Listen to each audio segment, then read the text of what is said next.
庭菜園ライフ。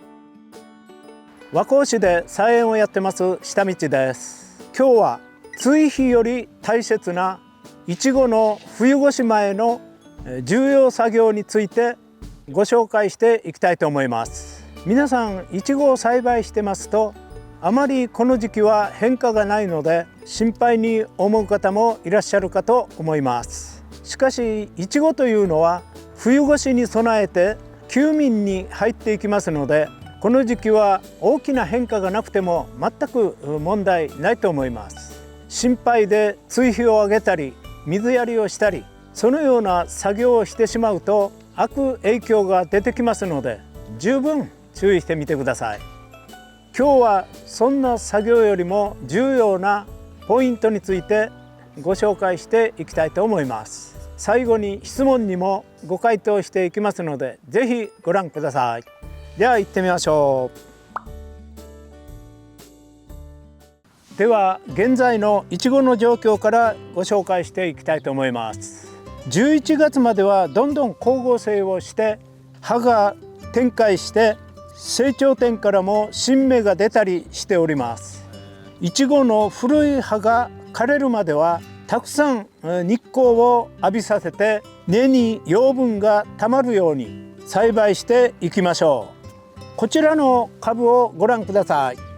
大きな苗を植えることによってこのようにいちごの葉が立って成長点からも新芽が出てきております。非常に光合成をしっかりしておるので良いいちごが取れると期待しております。一方同じ株なんですがこちらは非常に元気がありません。原因としましてはコガネムシがいて根を食害している可能性があります。ちょっとこの後掘り起こしてみたいと思います。一方こちらのいちごを見てください。植える段階においてひ弱ないちごの苗を植えた結果です。やはりこのように寒くなった影響で葉も大きく展開せずにクラウンも非常に小さくちょっと危険な状態です。11月はこのようにいちごの状態をしっかりと確認して必要な作業をやっていきましょう。その時に小さい株だからといって先ほど冒頭で言った追肥や過度な水やりその辺は必要ないので11月の作業としてはこの2点はそこまで重要なことではありません。では大切な作業について何点かやっていきましょう。それでは1つ目の作業です。株が小さいいちごに対してはクラウンをしっかりと冬越しまでは守っていきたいと思います。ということでもみ殻などを根元に巻いて保温を実施していきます。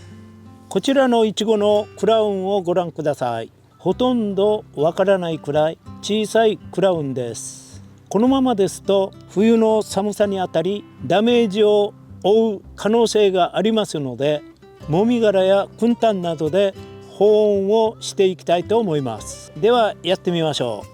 このように燻炭を株元に敷くことによって乾燥防止、風予防に効果が期待できます。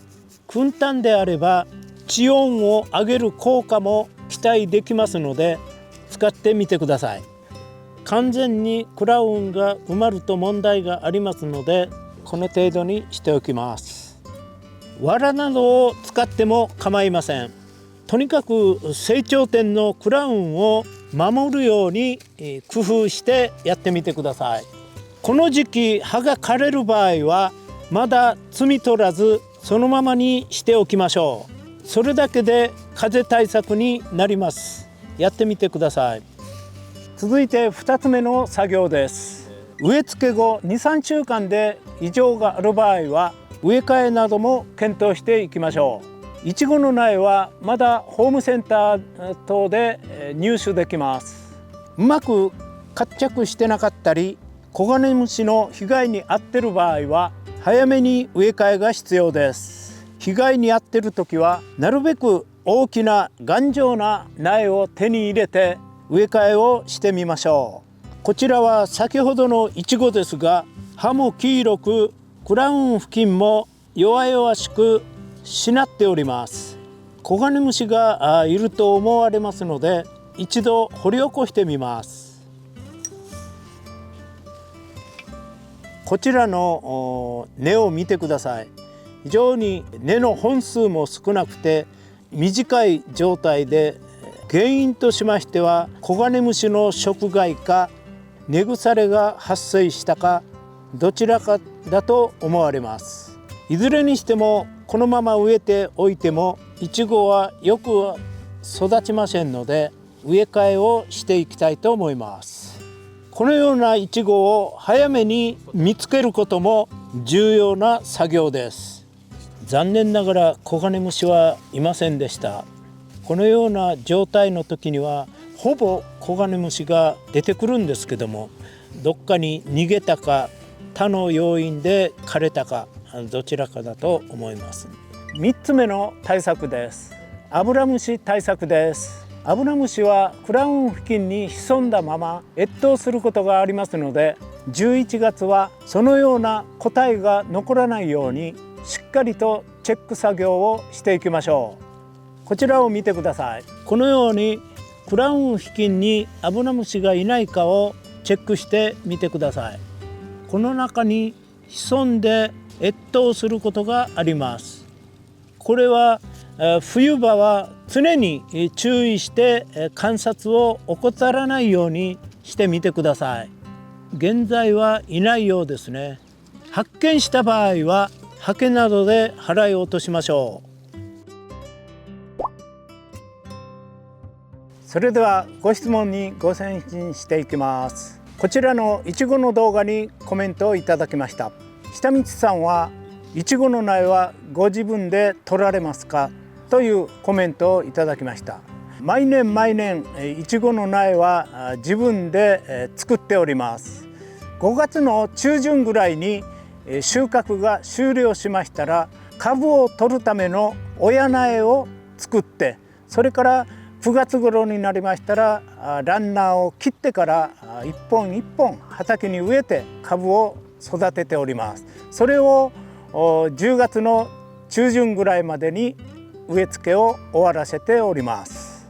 こちらの畑とプライベートの畑を借りてるとこがありますので、自分で作った苗は自分の方で栽培しております。